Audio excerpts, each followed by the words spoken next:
Good evening, everyone. You've probably seen it online, but may not realize it had a name.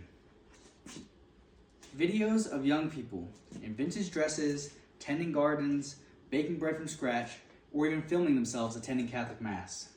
They look peaceful, old-fashioned, almost out of touch with our modern world. This is more than some internet fad.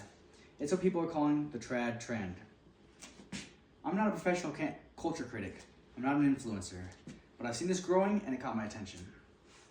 More and more young people are turning away from the modern chaos and looking back, looking to old traditions, especially Catholic traditions, for inspiration and peace. Today I want to share with you this trend, where it came from, how it's grown, and how it reveals what young people today are really searching for. First, let's talk about where it all started. During the COVID-19 lockdowns, people were stuck at home. We suddenly had more time on our hands than we knew what to do with. To fill those hours and to distract us from the constant bad news, a lot of people turned to simple, old-fashioned hobbies: baking sourdough bread, planting gardens, or sewing clothes, reading old books. These activities offered a sense of purpose and calm when the world outside felt out of our control. You might have heard the joke before that if your wife starts to bake sourdough bread, you might as well just build a chicken coop now. For many families, it was true. People got chickens, they grew tomatoes, they learned to can. Things our great-grandparents did as a way of life suddenly felt comfortable to us. But they didn't stop with bread and gardens. Online communities started to form. Not just sharing hobbies, but a whole lifestyle. Modest vintage fashion, traditional Catholic prayers and art, and even Gregorian chant. For some, the aesthetic turned into a real way of life, a real spiritual revival. People who had never set foot in a Catholic Mass started attending traditional Latin Mass.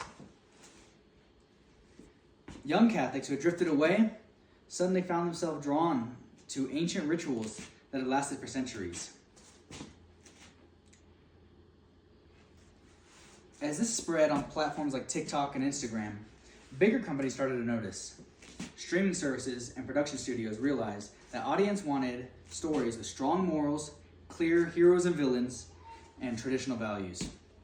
That's one reason why shows like The Chosen or The House of David have stayed in Amazon's top 10 for weeks in a row. These shows focus on biblical stories with historical faith communities, something that feels timeless in an age of short, forgettable media. Even family films are getting in on it. Earlier this year, The King of Kings, a faith-based film, brought in over $60 million. That's pretty impressive for a movie that was made in the studio in Korea.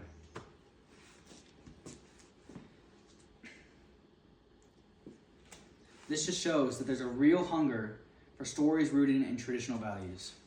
But the real question is why?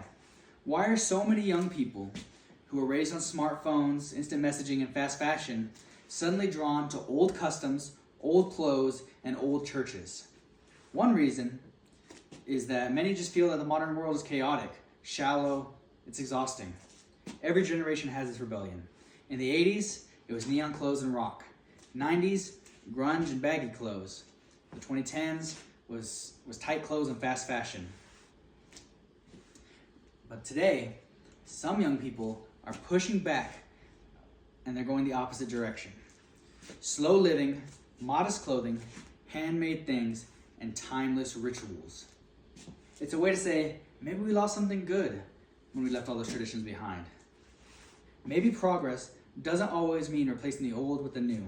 Sometimes it means keeping what was beautiful and true all along. So to wrap it up, the trad trend is more than pretty dresses and rosaries on TikTok. It started during the lockdowns, spread through social media, and now it influences what we watch and what we buy, and reveals something deeper, a longing for order, beauty, and moral clarity. We need that in a time that's confusing and loud.